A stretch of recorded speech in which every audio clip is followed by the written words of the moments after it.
दुनिया के सबसे प्राचीन शहर बनारस ने सभी धर्मों की विरासत को बड़े ही खूबसूरती के साथ संजोया है। 1 जून को सियासत के इस सबसे बड़े अखाड़े में वोटिंग होगी और लोगों से बढ़ चढ़ कर मतदान करने के लिए अपील की जा रही है। हमारे साथ अंजुमन इंतजामिया मसाजिद के ज्वाइंट सेक्रेटरी सैयद मोहम्मद यासिन साहब जुड़े, हम उनसे बात करेंगे। यासिन साहब, सियासी जमावड़ा इस समय आपके शहर में लगा हुआ है, कैसा माहौल देख रहे हैं शहर का, देश का? नहीं, गर्मी चरम पे है और सियासी गर्मी बहुत तेज़ है और लोगों को अपनी ज़बान पे कंट्रोल नहीं रह गया है, मर्यादाएं भंग हो रही हैं। दूसरे चरण के बाद से तो मतलब सड़क छाप ज़बान का इस्तेमाल किया जा रहा है, जो बहुत ही तकलीफ़देह है। मैंने पंडित नेहरू के ज़माने से लेके माननीय श्री अटल बिहारी वाजपेयी और मनमोहन सिंह साहब तक का ज़माना देखा है। उस ज़माने में ऐसी ज़बान कभी नहीं इस्तेमाल हुई जो ज़बान आज इस्तेमाल की जा रही है, जो गली कूचों में इस्तेमाल की जाती है, वो ज़बान इस्तेमाल की जा रही है। और मैं ख़ुद गवाह रहा हूँ इन चुनाव का जो इतने दौर में हुए हैं। भले मेरे उस ज़माने में वोट का अधिकार नहीं था, पंडित नेहरू के ज़माने में, जो बाद में, ये तो 18 साल का बाद में हुआ है, लेकिन उसके बाद तो मुझे वोट का अधिकार मिल गया था। और आखिर में जब मैं लखनऊ में था, तो पंडित माननीय अटल बिहारी वाजपेयी तक को भी मैंने वोट दिया, क्योंकि मुझे उनकी मर्यादित भाषा बहुत अच्छी लगती थी, उनका आचरण बहुत अच्छा लगता था। वो हमारे घर पे भी तशरीफ़ लाए थे लखनऊ में और बड़े अच्छे माहौल में बातचीत होती थी। हम लोग बहुत अपनी बातें उनसे कहते भी थे, सुनते भी थे। अब तकलीफ़ हो रही है। इस वक्त से मेरी अपील सिर्फ इतनी ही है लोगों से कि चुनाव में ज़रूर भाग लें और मुल्क को आगे ले जाने वालों को चुनें, 1000 साल पीछे ले जाने वालों को न चुनें, क्योंकि उससे मुल्क पिछड़ेगा, बढ़ेगा नहीं। और हमारा ख्वाहिश है कि भी मुल्क तरक्की करे, क्योंकि मुल्क तरक्की करेगा तो हम भी तरक्की करेंगे, सब लोग तरक्की करेंगे।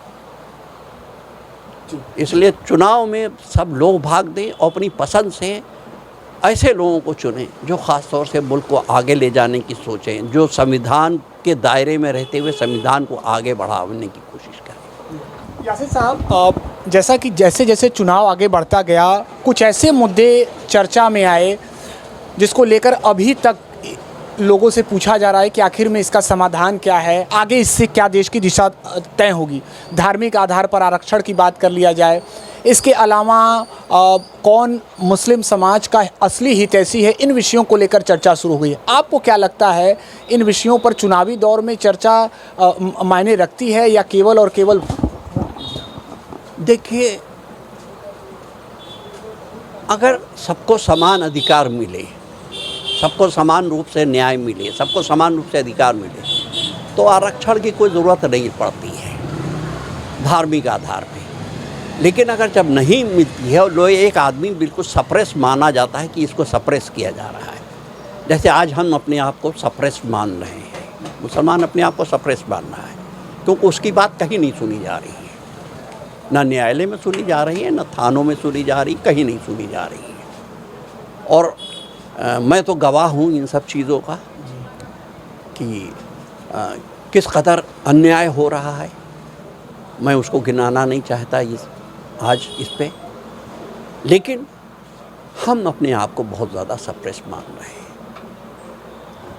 यासिन साहब, जैसा कि आपने जिक्र भी किया अटल जी का, मनमोहन जी के कार्यकाल का, और प्रधानमंत्री मोदी का भी 10 साल का कार्यकाल पूरा हो चुका है। आप क्या, लगभग पूरा हो चुका है, आप क्या कहेंगे अगर इन तीनों लोगों के नेतृत्व की बात कर लें तो आप किसे बेहतर मानते हैं? देखिए,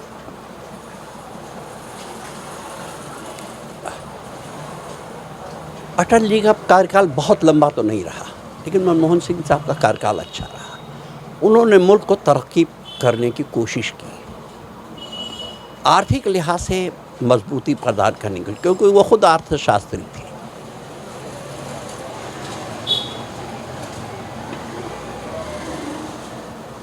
ये पिछले 10 साल हम मुसलमानों के लिए तकलीफ दे गुजरे, बस इसके अलावा। कुछ अंतिम सवाल, अब बात कर लें तो वाराणसी के भी एक समाज को आप रिप्रेजेंट करते हैं, क्या लगता है बनारस का मुसलमान इस समय क्या सोच रहा है? लोगों, देखिए इंडिया गठबंधन के जो प्रत्याशी हैं उनका दावा है कि वो हमारे साथ जाएंगे। इसके अलावा ओवैसी और पल्लवी पटेल की भी पार्टी यहाँ पर लड़ रही है, उनका कहना है हम आपके हितैषी हैं। कल ही उनकी भी रैली हुई, अखिलेश यादव, राहुल गांधी की भी रैली। मुस्लिम समाज किसके साथ जा रहा है? देखिए मेरा मानना सिर्फ ये है, इस वक्त सिर्फ दो गठबंधन लड़ रहे हैं। एक संविधान को सर्वोपरि मान करके और न्याय के लिए लड़ रहा है, एक अन्याय करने के लिए लड़ रहा है। वो संविधान को नहीं मानता, संविधान को दरकिनार कर दिया गया है। संविधान इस वक्त संविधान की कोई बात ही नहीं कर रहे हैं। पिछले 10 सालों में कहीं से संविधान कहीं से नहीं रहा है। तो लगता है कि 2024 का जो चुनाव होगा वो संविधान को बचाने के लिए, सुरक्षित करने को, जैसा कि कह रहे, संविधान को बचाने के लिए और संविधान को सुरक्षित रखने के लिए चुनाव है, ये समझ लीजिए। ये चुनाव ये इसी के लिए है। एक सवाल और, यासीन साहब, आपकी अपील क्या रहेगी अपने समाज से? अपील यही है कि संविधान को बचाने के लिए कोशिश करें। संविधान के तहत सबको समानता का अधिकार मिला है, हर तरह के अधिकार उसमें प्राप्त हैं। उन अधिकारों के संरक्षण करने के लिए बात करें और चुनाव में भाग ज़रूर लें, वोटों का मत प्रतिशत अपना बढ़ावें। सब लोग, ऐसा नहीं सिर्फ मुसलमान, हिंदू मुसलमान सब, क्योंकि ये हमारी बनारस काशी की नगरी जो है जैन मतावलंबियों की रही है, बौद्ध मतावलियों की रही है, हिंदू लोगों की रही है, मुसलमानों में बहुत से लोग रहे हैं। क्या आज से 10 साल पहले जो हालात थे इस शहर में, जिस तरह हम लोग घुल मिल के बातचीत करते थे, एक दूसरे के सुख दुख में शरीक होते थे, अब तो वो बात नहीं रही। अब बीच में बहुत बड़ी दरार पैदा कर दी गई है और इसमें कहीं ना कहीं हमारे बनारस के मौजूदा अफसरान का भी बहुत ख़राब रहा है। उन्होंने अपनी जिम्मेदारी नहीं निभाई। धार्मिक स्थल से जुड़ा जो विषय है, क्या वो भी इस चुनाव में हावी रहेगा? अयोध्या, काशी, मथुरा, ऐसा है। वो अयोध्या तो हावी रहा है, अभी काशी नहीं लाया गया है सेंट्रल स्टेज पे, लेकिन बैक डोर में तो चल रहा है ये मसला। तो अयोध्या में जो निर्माण हुआ, राम मंदिर का निर्माण हुआ, वह विषय यहाँ पर रहा होगा? पता नहीं, अभी तो ये तो हमें नहीं मालूम क्या क्या लोग भाषण दे रहे हैं। मैं कहीं गया नहीं, इसलिए मैं नहीं बता पाएंगा कि क्या है, लेकिन अंदर खाने में क्या कह रहे हैं वो नहीं मालूम। लेकिन कुछ बातें अंदर से सुन रही हैं जो डोर टू डोर कन्वेंस किया जा रहा है, वो बड़ी ख़राब चीज़ें आ रही हैं। बहुत शुक्रिया यासीन साहब हमारे साथ बातचीत के लिए। तो अंजुमन इंतज़ामिया मसाजिद के जॉइंट सेक्रेटरी सैयद मोहम्मद यासीन साहब का ये कहना है कि जो मुल्क के तरक्की की बात करेगा, उन्नति की बात करेगा, उसे ही वोट देना चाहिए।